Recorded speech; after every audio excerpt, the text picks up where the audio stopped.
Hello and welcome to the Radical Center, our first ever episode of the Radical Center. How are you feeling, Cody?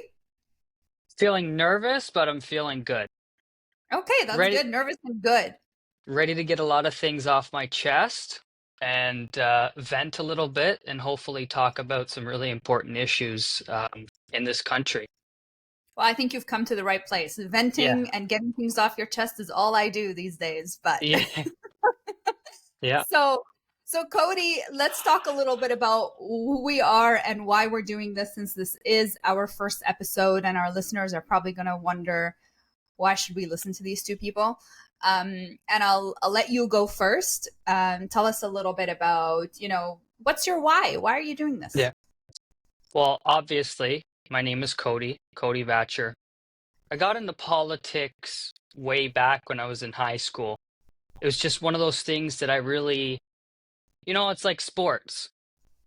People have interest in teams, they support different teams, and at the end of the day, what happened was I got into politics and then I decided to run myself.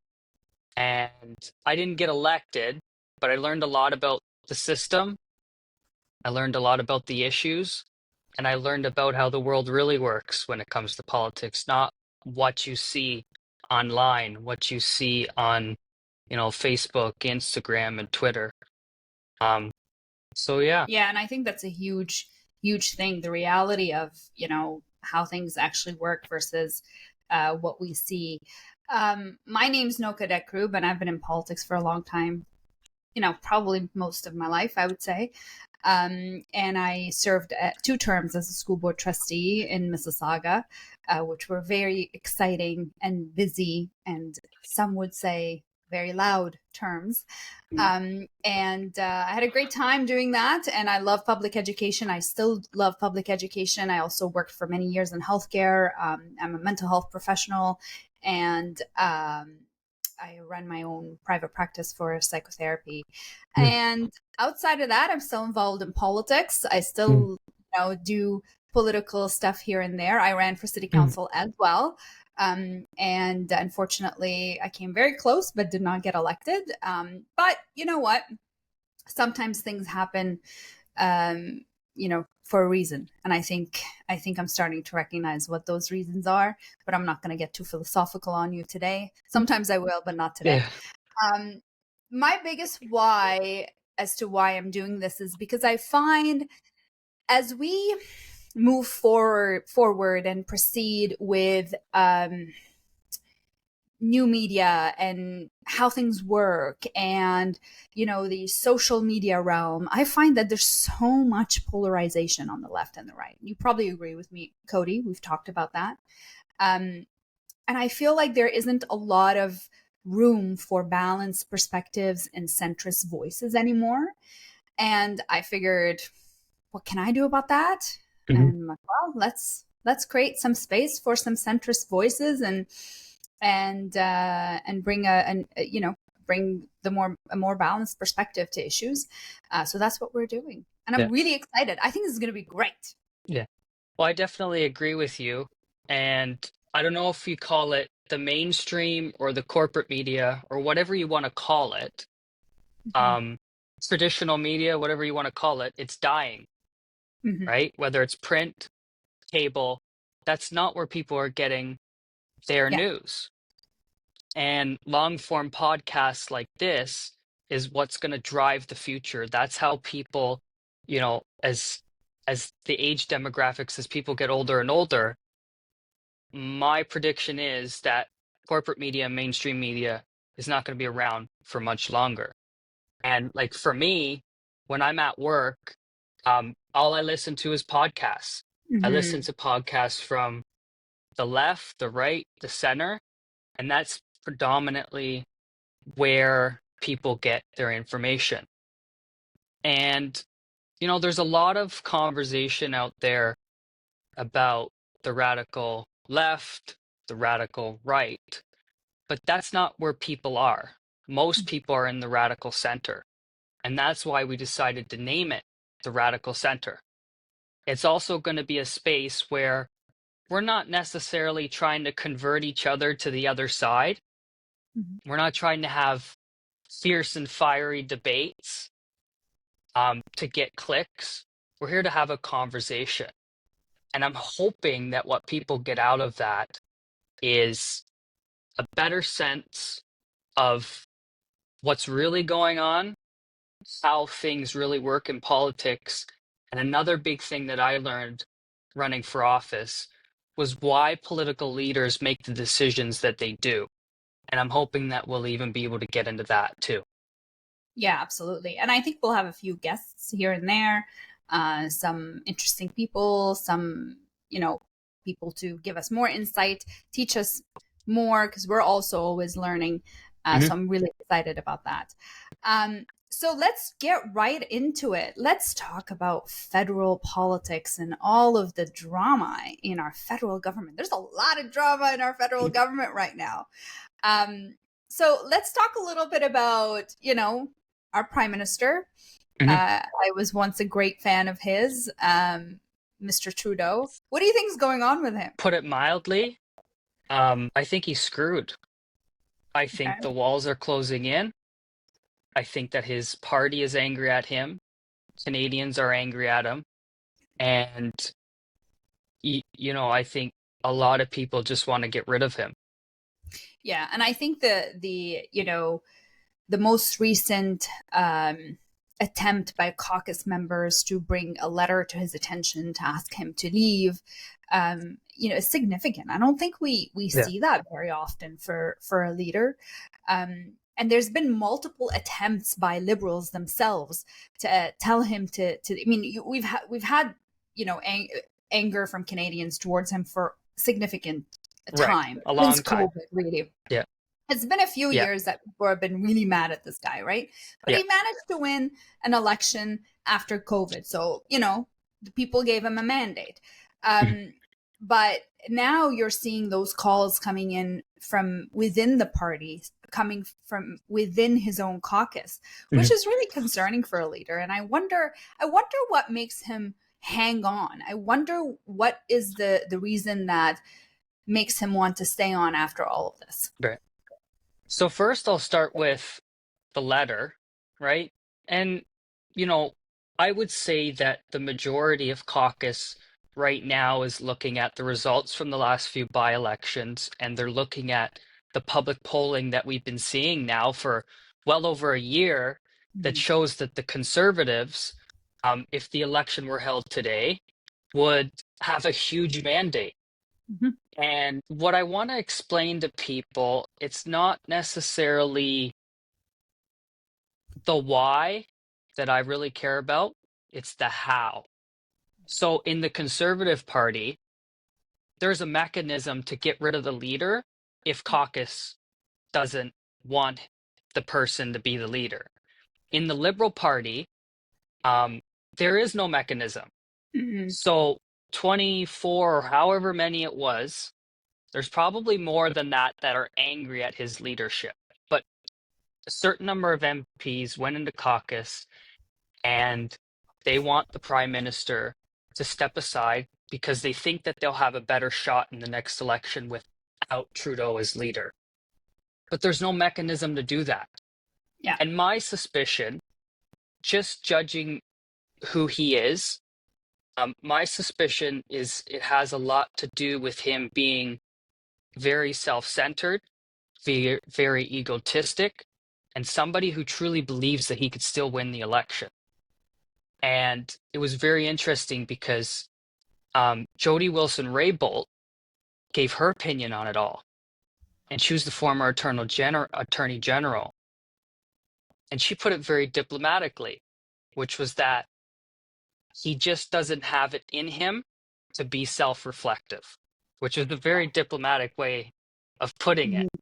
I would have said, what I just said is that I feel that he's very self-centered. He feels very entitled to himself, and he thinks that he can win the next election. But there's no mechanism to get rid of him.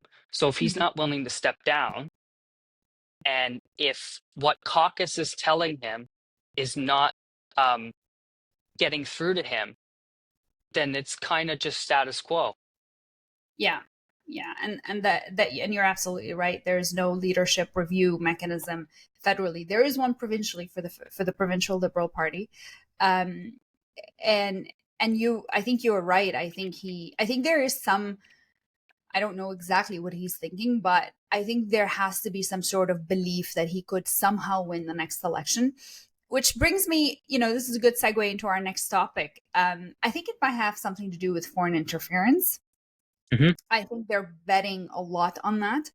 But again, we don't know what he knows in terms of foreign interference and the extent that the Conservative Party is implicated or involved in that. We have no Hmm. idea. We just keep hearing these, you know, what he says, which is that the Conservative Party leader isn't getting his clearance, and there's members who are involved or implicated, or rumors of this and rumors of that, and we don't know. We don't really know. So I No. wonder if there is a calculation that includes foreign interference that says, you know what, people are really going to dislike this information once it's finally out, and maybe that's why he thinks that he might have an opportunity to actually win the next election.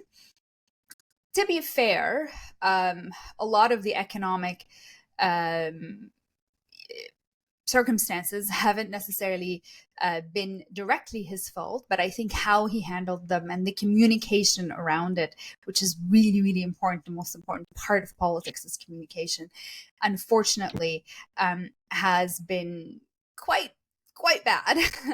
And I think that really hurt him. And of course, the war and how that's been handled, and specific demographics that have been supportive of the Liberal Party for decades and decades now, walking away from the Liberal Party over that has certainly hurt him as well.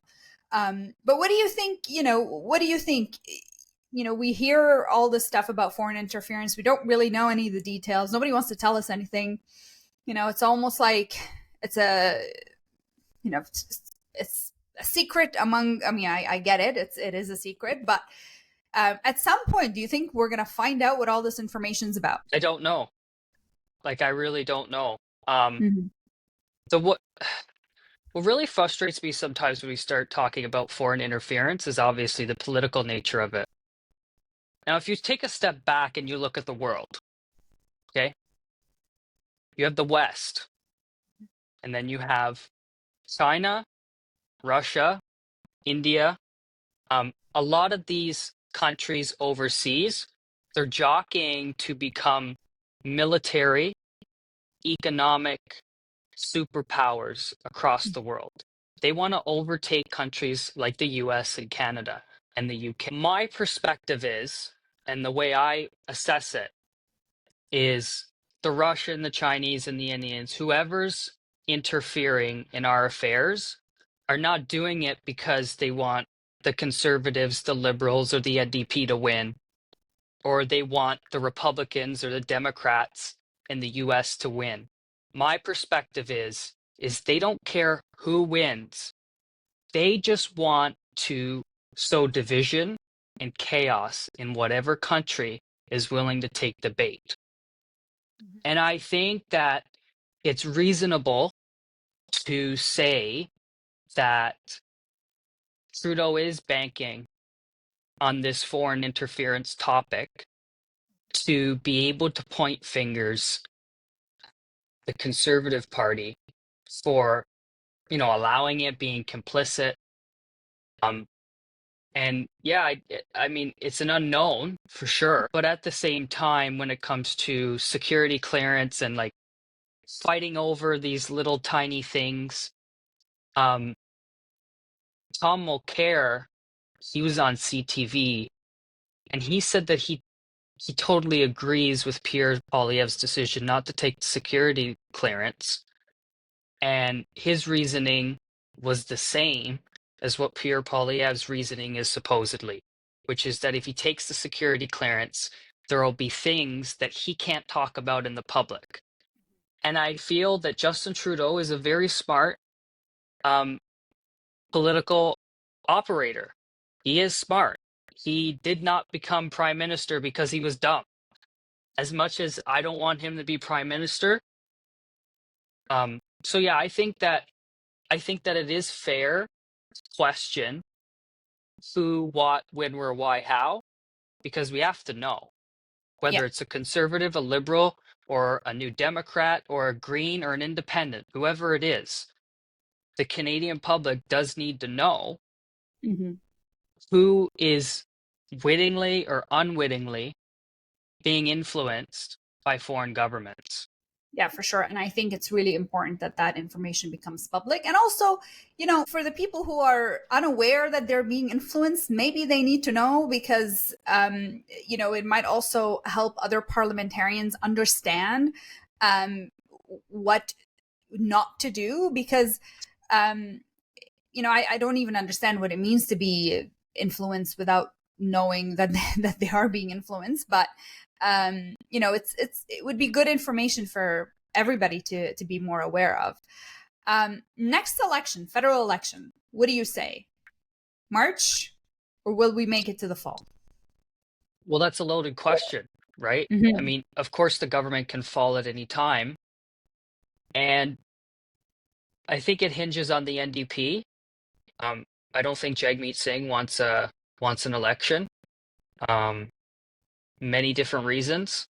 Mm-hmm. Maybe he wants to wait and see if his party's prospects becomes better. Some people say it's because of his pension.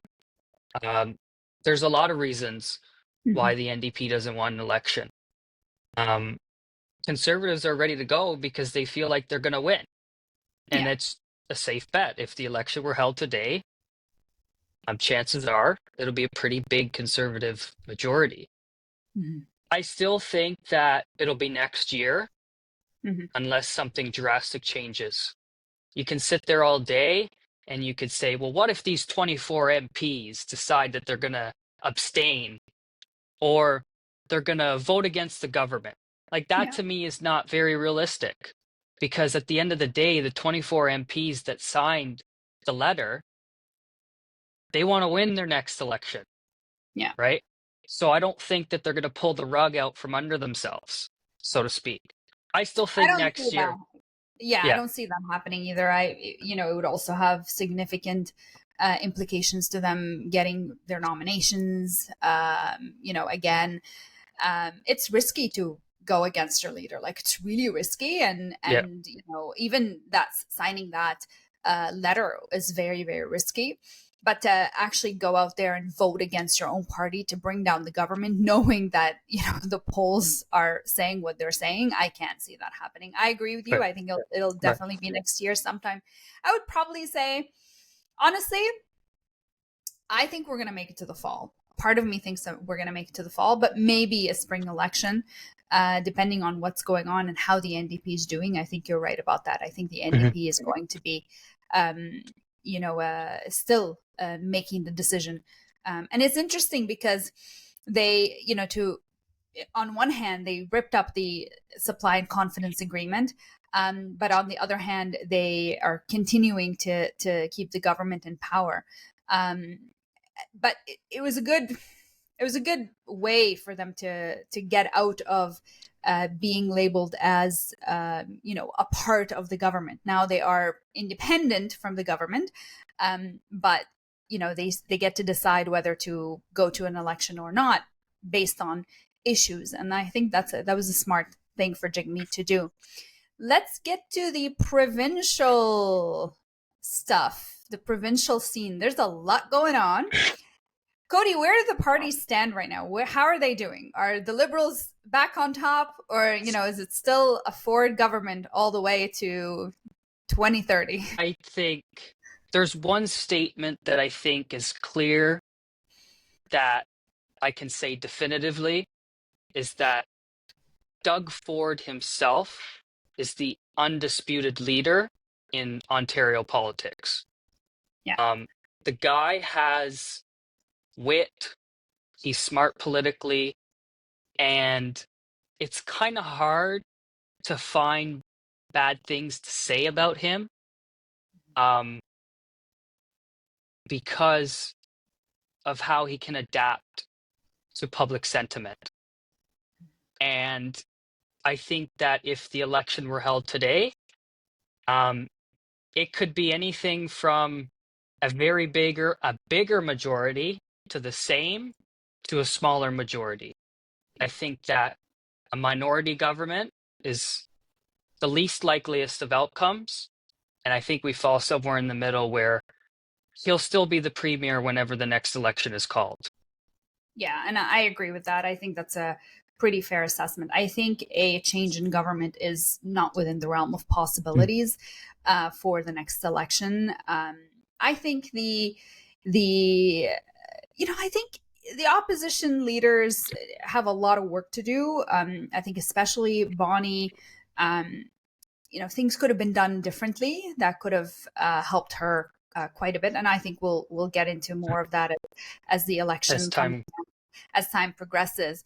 But I also think that, to be honest, people don't dislike him. Like, that's the reality. Sometimes we have to face the reality that as much as the opposition doesn't like it, as much as, they want to scream and yell and, he's destroying this and he's destroying that, people are just not buying it. They keep voting for him because they want to vote for him. And then some people would say, well, the voter turnout is so low. Yeah, people don't necessarily line up to vote when they're not really bothered by anything, right? And I'm not saying they're not I'm not saying there aren't issues in Ontario. There are issues in Ontario. There's a housing crisis in Ontario. There's an affordability crisis in Ontario. There is, healthcare needs a lot of work, and of course, education always needs more investments and growth in that portfolio. But the reality is, people aren't buying that the reason why this problem is occurring is Doug Ford. They're not buying that. They feel that, and I know I'm speaking in very general terms, but there is a sense that here's a guy who is facing all these issues and he's doing his best. He's trying. He comes up with ideas. Even, the digging a tunnel under the 401, right? As unrealistic as that sounds. To the average voter, first of all, it's such an idea that's so out there that people are going to remember it. So that's one. And number two, as unrealistic as it sounds, this guy's trying to help me. He's trying to help me get out of congestion. He's coming up with wild ideas. And he wants to see if it's even possible. But he recognizes that it's actually horrible to drive on the 401. And it is. It's absolutely, it's a nightmare. So, I think that's the biggest hurdle the opposition parties in Ontario are facing. That, it's not that people don't recognize that there are problems and issues in Ontario. They do. There's always been issues in Ontario. Always. Healthcare has always been an issue, right? But nationwide, for sure. But I think the average voter is having a hard time connecting that, this is a problem because of Doug Ford, where federally you see, people have connected, this is a problem because of Justin Trudeau. And right. If Justin Trudeau goes away and he's no longer the prime minister, someone will fix this problem. That's the difference, I think, from my perspective. Right. Yeah, I think I agree with everything that you just said. The only thing that I will add to is you said that, he comes up with these ideas, and it's true. And I saw this tweet the other day. It was from, who was it from? It's from a city councilor, I think. And they were talking about the bike lanes, right? Because he wants to get rid of the bike lanes.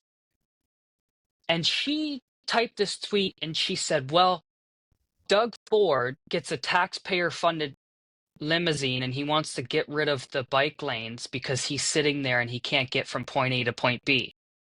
And it's like, hello, that's exactly why it's popular. Because, me and you, if we drive on Bloor Street and we're sitting in traffic and we turn to our right and we see the bike lanes, I mean, that's kind of like, you can't fault him Yeah. for, coming up with these simple ideas that are attempting to fix problems. Mm-hmm. I think people generally in the public, I think that they're not asking you to come up with the exact solution to the problem. Nobody thinks that a politician is going to fix all their problems. They Mm-hmm. just want to see that he's doing that. Yeah. And, when he took over, there was questions about the minimum wage, whether he was going to, the Liberals said he's not going to raise the minimum wage. He's going to burden workers. And what does he do? Yeah. Raise the minimum wage, right? Mm-hmm. The NDP has been saying, well, why don't we open the 407 to transportation trucks? Whether you think it's a bad idea or a good idea, he came out and said not too long after Yeah. that they're looking into it. And I think he probably learned this during COVID, is that when you make a mistake, or sorry, when he makes a mistake, when the government makes a mistake, he comes out and he says, we made a mistake, we were wrong, and this is what we're going to do to fix it. And I think that's very powerful. And Yeah. if Justin Trudeau would follow Doug Ford's lead, Hint, hint, uh, carbon tax. yeah, hint, hint, hint, hint, then I think things would be a lot better for Justin Trudeau. Yeah. But I 100% agree with that. right. So, and the opposition, they're divided. If you believe in the public polling and you look at the public polling, the Liberals right now, and this is getting too much into the weeds, but I'll just say it anyways. Their popular vote share to their seat projection is not where it needs to be. Mm-hmm. The NDP is sort of in the same boat, is where their seats are concentrated in downtown Toronto, where the Liberals used to have a stronghold. So until the left side of the spectrum takes a good chunk of the seat proportion, then Doug Ford is still going to be in power. And, he does a good job at stealing ideas from both sides. And, I hear sometimes people say, they don't like Doug Ford because he seems too liberal, or sometimes he seems too conservative. But at the end of the day, he is a smart political operator where he takes I'm going to say steals ideas from both sides, and it works. And an example of that was right before the Milton by-election. He went to make an announcement about the all-day two-way go for Milton, that they were expanding it, I believe. Somebody said to me, they said, he's just doing that because of the by-election. And I kind of looked at them and I'm like, yeah, he's trying to win an election. He's trying to make your life better and prove that if you elect a conservative member of provincial parliament, that they're going to make your life better. So I think a lot of times people get caught up in cynics, and at the end of the day, whoever gets the most seats wins. And so far, that's what he's doing. He's appealing across the board to lots of different people. And you're right, there's no anger. There will come a time where he will expire politically, but I don't think that's the next election. And I completely agree with you on that. I think the bigger concern, I think, for the opposition parties is to figure out, well, not to figure out, but I think what we're going to see is, who's going to do better between the Liberals and the NDP, especially in those downtown ridings. I think that's really going to be where the bulk of the fighting is going to take place, from my perspective. I don't really see change in the 905s. I just really don't. We'll see. I know there's going to be some Bonnie effect in Mississauga specifically, but we'll see. I think we'll talk more about that as the election gets closer. Let's talk about the $200 rebate. Lots of people are talking about that. What do you think of that? Really smart. Some people will say that it's a gimmick to hand out free checks. Um, I mean, from my perspective, whatever money comes back from the government, that's your money. It's not the government's money. And from my perspective, as long as it's being done in a fiscally responsible way, um, nobody's really complaining that they're going to get a $200 check in the mail, right? Yeah. There is a big fuss about, should it be means tested? Should it be, um, a lot of that is just white noise that's going to get drowned out because the majority of people right now are looking at their rent, their mortgage, their gas, their fuel, their groceries. Everywhere you turn, the cost of living is bad. And if the government is going to give you back some of the money that you pay in, then it just ends up helping the government. Yeah, and I think, if you really think about it, it's not just $200. It's $200 per person, and per child, which means, for the average family, that could be $800. And $800 is a lot of money right now for a lot of people who are struggling. So I think he's going to get a lot of positive um, feedback on that. I know the opposition parties, they're always, doing what they do. They have to. This is what they do. To be fair, and yes, does the system need more money? Of course we do, but it's pretty smart. It is smart. They know what they're doing. Will there be an early election in Ontario? Will it precede the federal election? If I were advising Doug Ford, I would tell him to have an election tomorrow, but I don't think he would listen to me. Hey, Doug, have an election tomorrow if you want. But Well, everybody's going to get mad at me for saying that now. to be honest with you, I'll one up you. If I Okay. was Doug Ford, after I get off this podcast, I would call up the lieutenant governor and I would say, hey, we got to meet and just do it because you're riding high Yeah. on not just a little bit of popularity, you're riding on a big cushion, right? Yes. You got a really big cushion. When you're sitting on, anywhere from, anything above 39% is really good. But when you're polling really high, um, people don't really want to get rid of you at the moment. I would say have an election right now. The opposition parties, I could guarantee you, they're not ready. They don't have the money. They don't have the candidates. And the advantage of being an incumbent government is even if you had zero candidates, you still have 80 something MPs that can run on your government's record.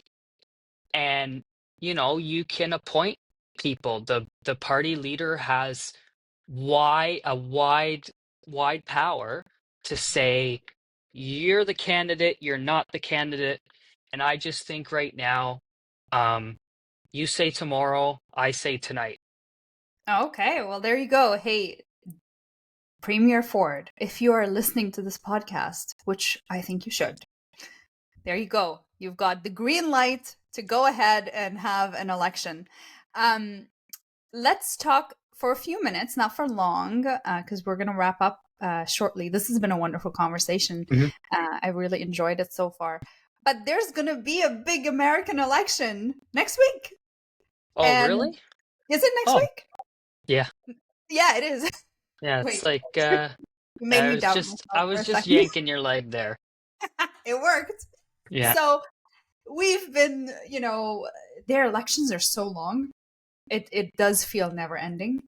And they go on forever and ever. I much prefer our elections, which are like 6 weeks long. We talk about politics ongoing all the Yeah. time, but thankfully our elections are short and sweet. But their election is finally wrapping up after however many years. It feels like it's been going on for, and it's Kamala versus Trump. Um, what do you? This is probably going to be our only episode before that happens. We'll talk about the results next week for sure. But what do you expect? What do you expect to happen, Cody? So if I were a betting man, which I'm not, I would bet on Trump.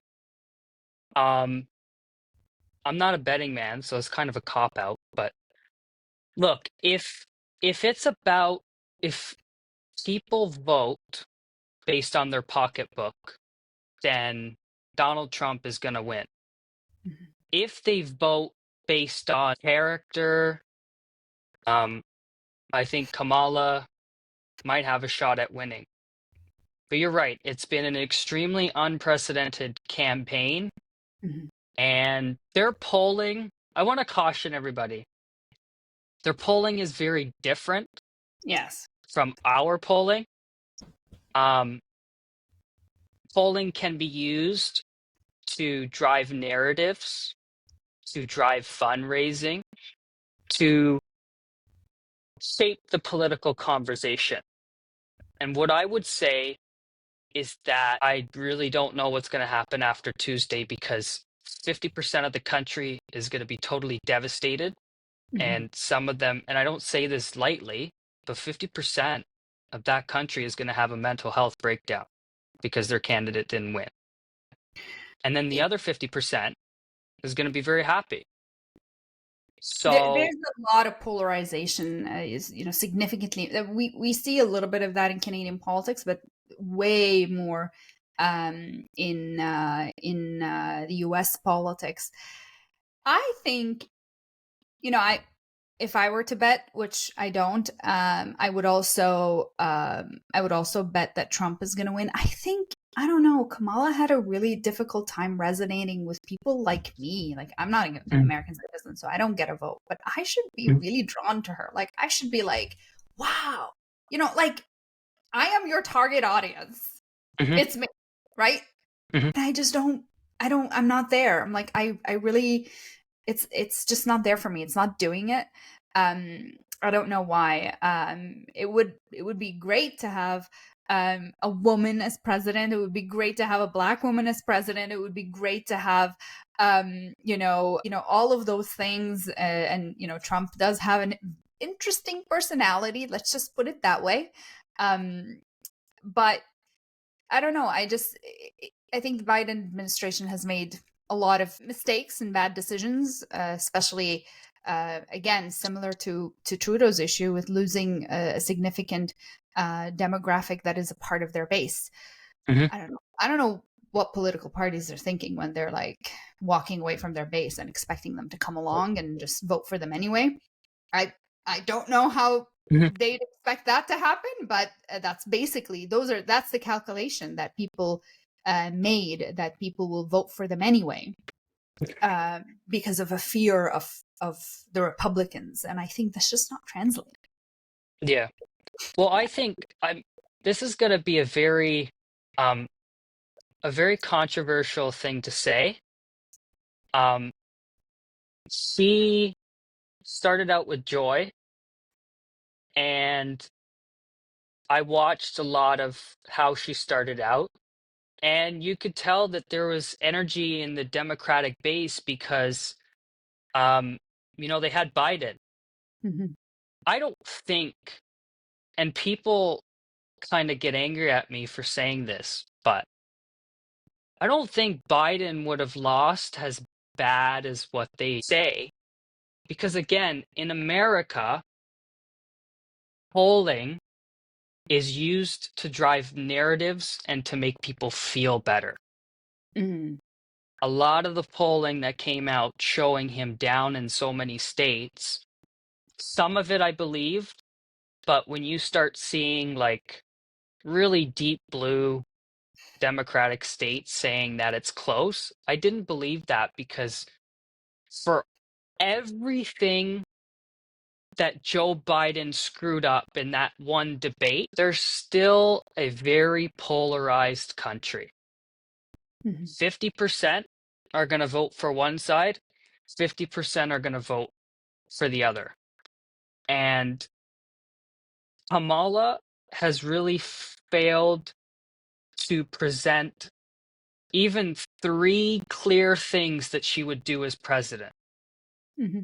And you and I both know the smart campaigns are run with, 3 good points, Yeah. right? And no matter what you think of Donald Trump, you can not like him. You could think that he is the worst person ever, but he communicates with people in a way that nobody has seen ever, Yes.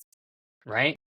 So, He's if she captivating. loses, yeah, He's a captivating communicator, and that doesn't come along very right, often in politics. right. And he, it's kind of funny because he can be really funny, That's right? that's why, like, Right? there's a lot to his communication style. Um people really dismiss it, but it works. He uses humor. He uses, he talks about serious things, and he starts, getting a little lighthearted. He makes up stuff, throws out things that, people have never heard before, and it Yeah. gets stuck in people's minds, and then it's on TikTok, like the whole thing with the cats and the dogs in Springfield, Ohio. And it turned into a whole TikTok thing that he has a very, very interesting communication style, and a lot of people dislike it, but like it or not, it works, and it does captivate an audience. Right. And Yeah. this is, you're right. Says a lot of crazy stuff, good, bad, whatever. Don't really care what people's opinions are. Hmm. It's whether the strategy works. And we are going to find out on Tuesday night. So, hopefully, I hope it's Tuesday night, but maybe by the weekend at least, if any of it worked. And Yeah. if Kamala wins, then, she makes history. If Donald Hmm. Trump wins, he makes history as well. Yeah. Because, like you said, first black woman to be elected president. And then on the other hand, you have a former president seeking a second non-consecutive term. It Hmm. just doesn't happen. But I Yeah. think, like I said, at the end of the day, to view it objectively, if it's about character, um, maybe Kamala wins. I think narrowly. If it's about character, if it's about pocketbook issues, then I think Trump wins. So, Yeah. I don't right. disagree with that. And that is that brings us to the end of our first ever episode of the Radical Center. We hope you enjoyed it. We hope you will listen to us again, and give us some feedback. Let us know. We're on Twitter. We're on a bunch of different places, but we'll, as things progress, we'll have more, more communication channels, because we'd like to hear from people about what you want us to talk about, and any feedback you'll have for anything we talk about. So thank you to everyone who listened to this, and thank you, Cody. This was fun. You've made Yeah. it very easy, and I look forward to next episode next week. Yeah. Well, thank you, Noka. It was great for, to start off our first episode. I mean, it is our first episode. It's the pilot, as they say in cinematography. So if there's something that didn't sound right or didn't look right, leave your feedback. Let us know. But if you are gonna leave feedback, keep it respectful.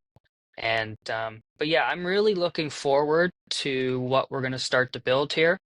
And I hope that it takes off and we can actually help some people understand what's going on in the world around us. Sounds good. I look Yeah, forward to that also, and we will get back to this next week. Have a good night. take care.